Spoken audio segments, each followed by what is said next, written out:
taillez, rognez, engagez chez le juif, vendez, faites l'enfer, faites le diable, mais envoyez-moi de l'argent, parce qu'il faut que j'en ai tout de suite, ou que je me porte aux dernières extrémités. Selon l'expression de Maurice Levert, Sade est le terroriste de la somme due. Et moi je dis qu'il est aussi le terroriste de la somme qu'on ne lui doit pas. Parce que quand il n'a pas d'argent, il réclame celui qu'on ne lui doit pas, avec le même courage et la même révolte. Pour faire une parenthèse dans l'homme, non pas dans l'homme Sade, mais dans le Sade écrivain, il est intéressant de faire une petite revue de presse de la façon dont Sade a été vécu bien après sa mort. Dans le journal de l'Ami des Lois en 1800, on dit « Le nom seul de cet infâme écrivain exhale une odeur cadavéreuse ». Dans Larousse de 1923, on n'est pas loin, 1923, ces romans, célèbres pour leur obscénité maladive, n'ont aucune valeur littéraire. Dans la Gazette littéraire de 1954, on ne s'en prend pas à l'écrivain, on s'en prend à l'homme. Un homme fourbe, menteur, débauché, sans scrupules, impie, violent, fils odieux, mari méprisant, père indifférent. Michel Foucault arrive, la vie est plus nuancée. Tant pis pour la sacralisation littéraire de Sade, tant pis pour Sade, il nous ennuie, c'est un disciplinaire, un sergent du sexe, un agent comptable des cultes et de leurs équivalents. Et Jean-Jacques Pauvert, le grand Pauvert, celui à qui Sade doit beaucoup, qu'on l'accepte ou non, qu'on le prenne comme on voudra, Sade est le plus grand écrivain français. Sur la table, notre ami Dumas adapte Sade en 3 volumes, La Pléiade. C'est dire à quel point, en très peu de temps, cet homme est devenu un classique de la langue française et un classique de la littérature 18e. Sade, c'était un écrivain hors norme. On ne peut le comparer à personne d'autre. Dans d'autres formes d'art, on pourrait le comparer en peinture à Bruegel ou à Bosch, pour cette espèce de délire permanent. En musique, il fait le même effet que Stravinsky qui arrive avec le Sacre du printemps au début du siècle, ou Stockhausen plus récemment. En matière de cinéma, c'est un peu Stanley Kubrick avec Orange Mécanique, un profond malaise. Et Sade, ce n'est pas comparable. Je ne dis pas que c'est plus grand comme Pauvert fait, mais Sade est un autre monde. On est dans l'infralittérature, la supralittérature. On est dans un monde à part, très bien résumé par le titre d'un ouvrage d'Annie Lebrun, qui est une des grandes spécialistes de Sade, et dont le titre est « Soudain, un bloc d'abîme, Sade ».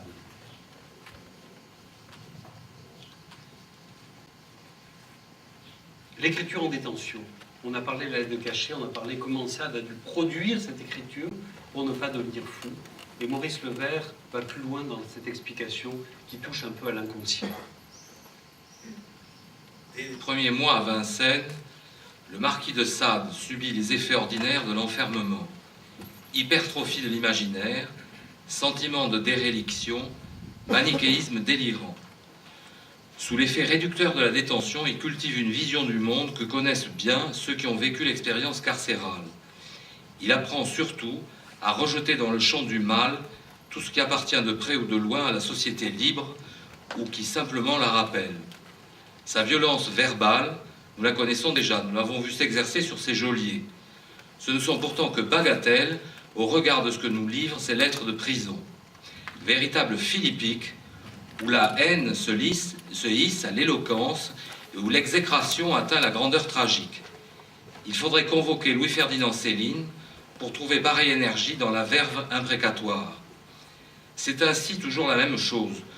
Sous tous les cieux, pour chaque détenu, sitôt franchi le mur de la prison, l'histoire s'anéantit et la mécanique horaire se désagrège dans l'absurde. L'homme se trouve plongé dans l'uchronie, le non-temps. La cité carcérale est un autre monde, elle obéit comme la cité utopique à une cosmogonie propre, à des alternances régulières mais étranges aux profanes. Elle possède ses cycles et ses valeurs, ses lois, son régime, son algèbre enfin, grâce à quoi se reproduit à l'infini la logique de la claustration. Pendant les 12 années passées sous les verrous à Vincennes puis à la Bastille, la vie de Sade ne sera qu'un long jeu pervers entre la soumission subie ou feinte, voire consentie, au despotisme du lieu et la permanence d'une révolte dont on finit par se demander, au fil de sa correspondance, si elle ne se résout pas tout entière dans les stéréotypes de l'écriture captive. Sans oublier, bien sûr, les images, les mirages propres à féconder la plus luxuriante création qui fut jamais conçu entre les quatre murs d'une cellule. Plus brièvement, Blanchot dit « C'est dans l'horreur de l'enfermement que naquit l'œuvre la plus libre qui ne fut jamais. » Ce Balzac du vice que fut Sade commence à être reconnu et célébré au début du siècle, au début de l'ancien siècle, par Apollinaire, et puis prennent la suite Bataille, Camus, Klossowski, Simone de Beauvoir, Barthes, Pollan, plus récemment Philippe Sollers. Sade est devenu très à la mode. On fait un film, on fait des conférences, paraît-il, sur le Marquis, et puis des questions restent en suspens, auxquelles on ne répond pas. Sade était-il un dément? Alors là, je me permets d'avoir ma propre réponse, elle vaut ce qu'elle vaut. Sade, c'est un délire mental sur des expériences mentales. Il n'a pas réalisé ce qu'il fait faire à ses personnages. Il dit de lui-même, oui, je suis un libertin, je l'avoue. J'ai conçu tout ce que l'on peut concevoir dans ce genre-là, mais je n'ai sûrement pas fait tout ce que j'ai conçu, et je ne le ferai sûrement jamais. Je suis un libertin, mais je ne suis pas un criminel, et je ne suis pas un meurtrier. Mais 30 ans de prison, c'est quand même cher payé pour un homme qui, in fine, n'a jamais tué personne, et si il a fait couler quelques gouttes de sang, c'est pour des jeux qui, finalement, à l'époque, étaient bien répandus, et qui, aujourd'hui, finalement, le sont encore dans le secret de certaines pratiques. Alors, la grande question qui se pose depuis longtemps, mais d'autres que moi ont des réponses, Sade était-il sadique? Ça, c'est vrai. Mais est-ce qu'il y a une prédétermination sexuelle? Est-ce que Sade a innové aussi en ces domaines? Il dit lui-même, avec une anticipation quand même assez extraordinaire, tout n'est-il pas joué dès l'origine? C'est dans le sein de la mère que se fabriquent les organes qui doivent nous rendre susceptibles de telle ou telle fantaisie. Les premiers objets présentés, les premiers discours entendus achèvent de déterminer le ressort. Nos goûts se forment et rien au monde ne peut plus les détruire. Donc un champ s'ouvre immense à tous les exégètes d'un Sade qui serait l'anticipation de Krafft-Ebing, de Freud et des autres. Mais peut-être que dans cet aveu, parmi les aveux de Sade, je trouve plus troublant que tous les autres. Je n'ai pas la réponse, je vous le livre, et chacun dans son écoute on fera ce qu'il voudra. Au détour d'une phrase, sans prévenir, Sade dit « Je suis né du plaisir de ma mère ». Jean-Paul dira de l'œuvre de Sade, c'est un gigantesque catalogue de perversions. Maurice Levert dit « Les 120 jours de Sodome ne peuvent se dissocier de la pratique sexuelle de Sade en prison et relèvent directement d'écritures fantasmatiques. » Gilbert Lely, un autre de ses grands biographes, dit c'est un traité médical, précurseur de Krafft-Ebing ou de Freud, et Lacan, histoire de ne pas dire comme les autres. Dans le monde des lettres, on dit que le catalogue de perversion de Sade anti-Freud, moi je dis que c'est une sottise. Sade ne se situe pas dans un univers selon nos normes, nos valeurs. Je pense que ces valeurs, il les détruit, il les nie. Il construit son monde où les valeurs morales sont abolies, où de nouvelles règles sont édictées. Il en est le grand instigateur, le maître des cérémonies absolues. Dans cet univers, Utopia teinté de grands guignols, voué au corps, plaisir et sévices, la liberté la plus totale est accordée aux facteurs et aux acteurs de ces fantasmes. Tout est ramené au plaisir de celui qui s'arroge le droit de le satisfaire et à la souffrance de celui qui subit. C'est un ordre immuable. Ce en quoi, avec Sade, on assiste à une forme de génie monstrueux qui se fonde sur le délire. Nous sommes en décembre 1814, le 2 décembre, Sade, après une agonie extrêmement courte, meurt, laissant derrière lui quelques visages aimés, sa nièce, sa compagne, Marie-Constance Quesnay, avec laquelle il était venu en 1794. Le château avait été vendu.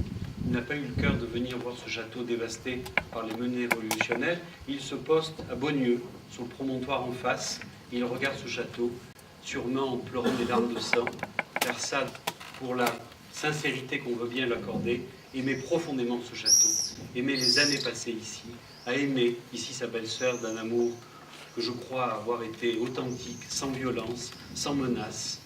Et c'est un Sade, dans une parenthèse un peu attendrie, que représente ce dernier voyage avec sa compagne de 1994.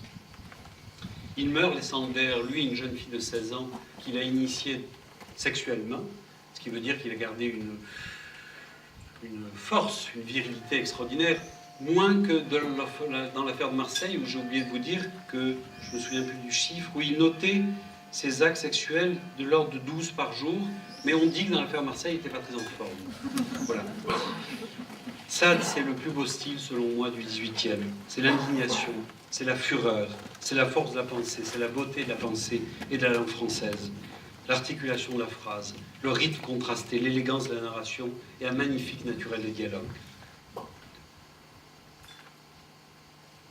Et Sade se meurt et dit « Ce n'est pas en un mot à mon geôlier, exécration du vice personnalisé, crapule en chasuble et en pourpoint qui, d'un côté prostitue sa femme pour avoir des prisonniers et de l'autre pour les faire mourir de faim. Ce n'est pas à un gueux de cette espèce à vouloir s'ériger en censeur des vices. Pas plus que c'est né au bancal à se moquer des boiteux, ni aux aveugles à voir monnaie les borgnes, il n'appartient pas au vice et à l'horreur la plus caractérisée du vice de vouloir réformer ni punir le vice. C'est le seul ouvrage de la vertu et la vertu la plus pure. Ainsi soit-il, et je vous salue. Merci.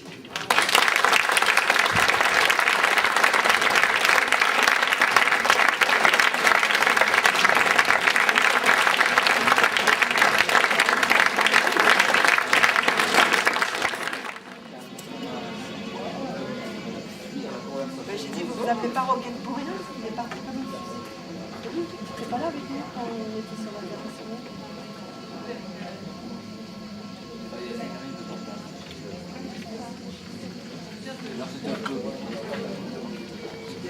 Voilà, tout ça c'est à moi. Tous les trucs d'abord. J'en ai 4. Pour mes petites sœurs. Je pense à mes petites sœurs qui vont arriver avec moi. Alors, attends. Je connais.